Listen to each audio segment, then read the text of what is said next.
மேட்டூர் அணை நடப்பாண்டு 5வது முறையாக நிரம்பியதை அடுத்து அணையில் வினாடிக்கு 93,000 கனஅடி தண்ணீர் திறந்துவிடப்பட்டிருப்பதால் நாமக்கல் மாவட்டம் குமாரபாளையம் காவிரி கரையோர பகுதிகளில் உள்ள குடியிருப்புகளில் வெள்ள நீர் சூழ்ந்திருக்கிறது. இது தொடர்பான கூடுதல் தகவல்களை தருகிறார் எமது செய்தியாளர் பிரபாகரன். வணக்கம் பிரபாகரன், உங்களிடம் இருக்கும் தகவல்களை பகிர்ந்து கொள்ளுங்கள். வணக்கம்.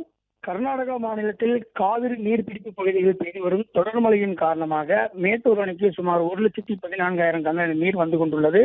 இதன் காரணமாக மேட்டூர் அணை 120 அடி முழு கொள்ளளவை எட்டியுள்ளது. இதனையடுத்து மேட்டூர் அணைக்கு நீர் பாசன கால்வாய் வழியாகவும் 16 கண் மதகுகள் வழியாகவும் சுமார் 90,000 கனஅடி நீர் வெளியேற்றப்பட்டு வருகிறது. இதன் காரணமாக குமாரபாளையம் காவிரி கரையோர பகுதிகளான மணிமேகலை வீதி, பொன்னியம்மாள் வீதி, கலைமகள் வீதி, இந்திரா நகர் உள்ளிட்ட பகுதிகளில் உள்ள 25 வீடுகளில் வெள்ள நீர் சூழ்ந்துள்ளது.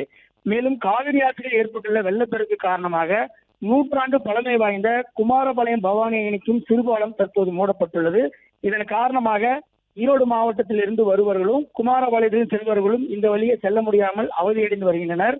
3 கிலோமீட்டர் நீளத்திற்கு சுற்றுப்பாதையில் மாற்றுப்பாதையில் செல்ல வேண்டிய நிலையும் ஏற்பட்டுள்ளது. தொடர்ந்து ஏற்பட்ட வெள்ளப்பெருக்கின் காரணமாக காவிரி கரையோர பகுதிகளில் பொதுமக்கள் குளிக்கவும் துணி துவைக்கவும் தடை விதிக்கப்பட்டு தொடர்ந்து தீயணைப்புத் துறையினரும் வருவாய்த்துறையினரும் வெள்ள பாதிப்புகளை கண்காணித்து வருகின்றனர் என்பது குறிப்பிடத்தக்கது. பிளே ஸ்டோர் மற்றும் ஆப் ஸ்டோரில் இருந்து பாலிமர் செயலியை QR கோடு மூலம் பதிவிறக்கம் செய்யுங்கள். செய்திகளை உடனுக்குடன் பெறுங்கள்.